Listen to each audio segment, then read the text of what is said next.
Hello my dear friends, welcome to my channel. मैं doctor Santosh Hande आपका अपना इस चैनल में बहुत बहुत स्वागत करती हूँ। आज मैं आपको बताने जा रही हूँ होम्योपैथिक मटेरिया मेडिका की एक बहुत ही इम्पॉर्टेंट मेडिसिन और उसका नाम है एलियम सीपा।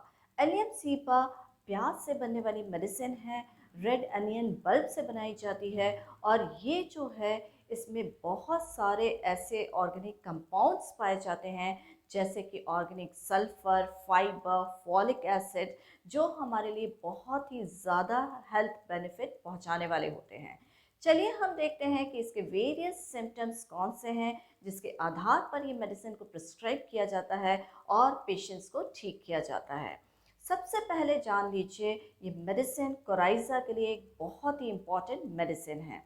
कोराइजा यानी कि जिसमें से नेजल डिस्चार्ज निकलता है, या हम जिसे कह लेते हैं कि एक एक्यूट कैटरल स्टेट के लिए बहुत ही अच्छी मेडिसिन है।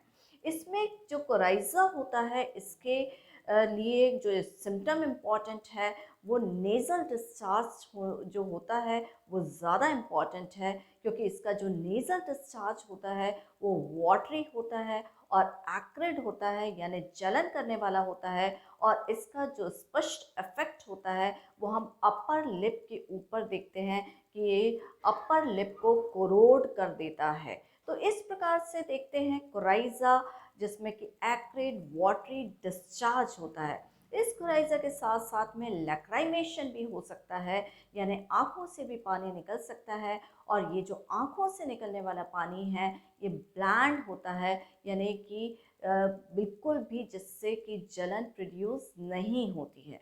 तो आपने देखा कि कोराइजा के लिए बहुत इंपॉर्टेंट मेडिसिन है। इसको एलर्जिक राइनाइटिस के लिए भी दिया जाता है। एलर्जिक राइनाइटिस का मतलब होता है कि एलर्जेंस की वजह से नाक की म्यूकस मेम्ब्रेन इरिटेट होती है और एक्सेसिव स्नीजिंग या छींकें प्रोड्यूस हो जाती हैं। तो इस कंडीशन में एलियम सीपा का इस्तेमाल किया जाता है, जिसको कि हम कहते हैं, इसका स्पेसिफिक सिम्टम है कि hay fever in August every year, यानी अगस्त में हे फीवर हर साल में होता है। ये मेडिसिन जो है वो स्प्रिंग कोराइजा के लिए भी दी जाती है, यानी स्प्रिंग सीजन में जो कोराइजा होता है उसमें भी बहुत ज़्यादा यूज़फुल मेडिसिन है। तो ये हमने इसके जो नेज़ल सिम्टम्स हैं या नाक से रिलेटेड सिम्टम हैं उनके बारे में देखा। नेज़ल सिम्टम में एक और थिंग आती है और वो है पॉलिपस। तो पॉलिपस के लिए भी एलियम सीपा दी जाती है। नाक में जो छोटे गठाने बन जाती हैं उसमें इसका इस्तेमाल किया जाता है। और इसको हम कंपेयर करते हैं एक दूसरी मेडिसिन से जिसे ट्यूक्रियम मैरम वैरम कहा जाता है। साथ ही साथ में सैंगुनेरिया भी मेडिसिन है इन्हीं पॉलिपस के लिए। चलिए अब हम देखते हैं कि इसमें सेकंड स्टेप कि ये मेडिसिन का एक्शन लैरिंग्स के ऊपर भी बहुत ज़्यादा है। और जब ये लैरिंग्स पर एक्ट करती है तो ये क्या प्रोड्यूस करती है, ये लैरिंग्स में इरिटेशन प्रोड्यूस करती है, ये कफ प्रोड्यूस करती है। और इसमें जो पेशेंट होता है वो अपने लैरिंग्स को होल्ड करता है, क्योंकि उसको जो कफ होता है या खांसी होती है वो इतनी ज़्यादा होती है कि वो अनबेरेबल उसके लिए होती है। और इसकी खांसी को, कफ को कहा जाता है कि टियरिंग कफ, यानी कि ऐसा लगता है कि जैसे लैरिंग्स को वो टियर कर देगी। तो इस प्रकार का सेंसेशन जो होता है पेशेंट को होता है। So this is a very important medicine for the tearing cough and tearing pain in the larynx। चलिए हम देखते हैं इसके तीसरे इम्पॉर्टेंट सिम्टम की तरफ, और वो है न्यूरल्जिया, यानी नर्व के कारण होने वाला जो पेन है उसमें ये बहुत इम्पॉर्टेंट मेडिसिन है। पर्टिकुलरली जब कोई पार्ट ऐसा होता है जो किसी वजह से एम्प्यूट कर दिया जाए, यानी कि उसको बॉडी से अलग हट जाता है और या उसको ऑपरेट करके निकाल देते हैं, जैसे गैंग्रीन वगैरह की कंडीशन होती है, तो जो रिमेनिंग पार्ट होता है, जो स्टम्प होता है, उसमें जब ये न्यूरल्जिक पेन होता है तो उसके लिए भी ये बहुत अच्छी मेडिसिन है। Neuralgia of the amputated part. फिर साथ ही में ये जो न्यूराल्जिया होता है उसकी बहुत इंपॉर्टेंट फीचर है कि जो पेन होता है वो बहुत स्पेसिफिक होता है, और ये होता है थ्रेड लाइक पेन, यानी धागे के जैसा पेन होता है। पेन में वो एक थ्रेड की तरह उसको ट्रेस कर सकता है। This is a very important symptom of allium cepa. ये जो थ्रेड लाइक पेन होता है, ये कई बार फेस में, नेक में, हेड में, चेस्ट में, इस जगह पर भी फील होता है। तो जब थ्रेड लाइक पेन हो या न्यूराल्जिया हो तो उन कंडीशंस में हम एलियम सीपा को डेफिनेटली प्रिस्क्राइब करते हैं। यहाँ जो मेडिसिन है इसका कंपैरिजन हम कोराइजा के केस में कर सकते हैं with the euphrasia. Euphrasia is just opposite to Allium cepa in the coryza. Both the medicines are acting over the mucous membrane of nose. तो यहाँ पर एलियम सीपा जैसे आपने देखा कि नोज पर एक्ट करके ये जो डिस्चार्ज प्रोड्यूस करती है वो वाटरी होता है, एक्रिड होता है और अपर लिप को कोरोड कर देता है। यूफ्रेशिया में जो डिस्चार्ज होता है, नेजल डिस्चार्ज होता है, वो ब्लैंड होता है, यानी कि कोरोड नहीं करता।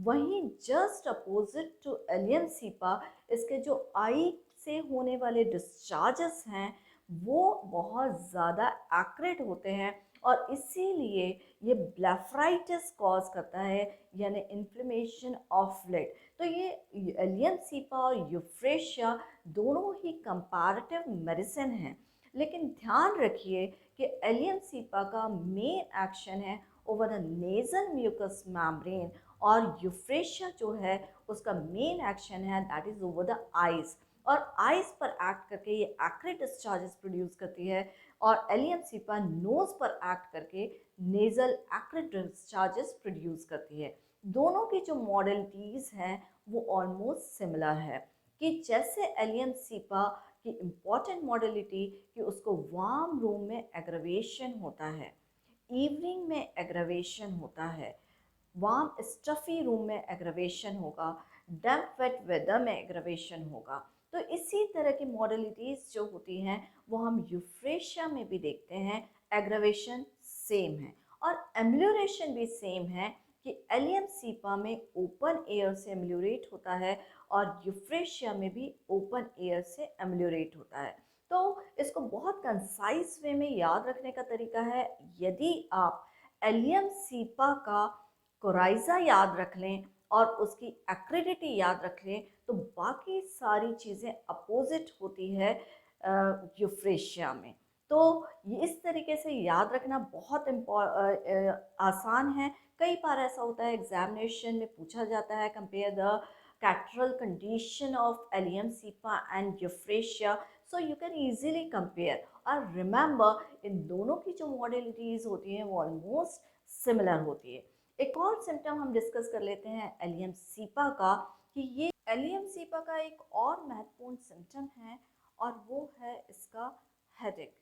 इसको कैटरल हेडेक भी कहा जाता है, और कैटरल हेडेक की विशेषता ये होती है कि जब मेंसेस रहता है यानी मेंस्ट्रुअल फ्लो रहता है तो पेशेंट को हेडेक नहीं होता, और जैसे ही मेंस्ट्रुअल फ्लो सीज होता है उसका हेडेक फिर से अपीयर हो जाता है। और इस कंटेक्स्ट में एलियम सीपा के हेडेक को हम कंपेयर करते हैं लैकासस और जिंकम मेटालिकम से। ये दोनों ही मेडिसिन में सिमिलर टाइप ऑफ सिम्टम देखने को मिलता है। तो हेडेक के लिए भी एलियम सीपा एक बहुत ही इम्पॉर्टेंट मेडिसिन है। तो अभी तक हमने देखा कि एलियम सीपा का यूज़ हम कोराइजा में करेंगे, हम नेज़ल पॉलिप में करेंगे, स्प्रिंग कोराइजा में करेंगे, साथ ही में हे फीवर यानी कि एलर्जिक राइनाइटिस में करेंगे, पर्टिकुलरली जो अगस्त मंथ में होती है, और साथ ही साथ में laryngeal tearing type of cough जो रहता है उसके लिए इसका यूज़ किया जाता है। तो इस प्रकार से आपने देखा एलियम सीपा किन विशेष परिस्थितियों में दी जाती है और उसके कौन कौन से इम्पोर्टेंट सिम्टम होते हैं, और इन सिम्टम्स का यूज़ करते हुए अगर आप एलियम सीपा को प्रिस्क्राइब करते हैं तो डेफिनेटली आपके पेशेंट को ज़रूर से फ़ायदा होगा। इसकी मॉडलिटीज़ भी बहुत इंपॉर्टेंट है। मॉडलिटीज़ हमने यूफ्रेशिया को कंपेयर करते समय देखा कि aggravation basically warm and stuff room में है, डैम्प कोल्ड वेदर में है, इवनिंग में है, और एमिलियोरेशन जो होता है वो ओपन एयर है में है। तो आई होप ये जो इन्फॉर्मेशन है वो आपको पसंद आई होगी। यदि आपको ये वीडियो पसंद आया तो प्लीज़ इसे लाइक करिए, शेयर करिए और मेरे चैनल को सब्सक्राइब करिए। बेल आइकन पे ज़रूर से प्रेस करिए ताकि मेरे आगे आने वाले वीडियोस का नोटिफिकेशन आपको मिल सके। Thank you.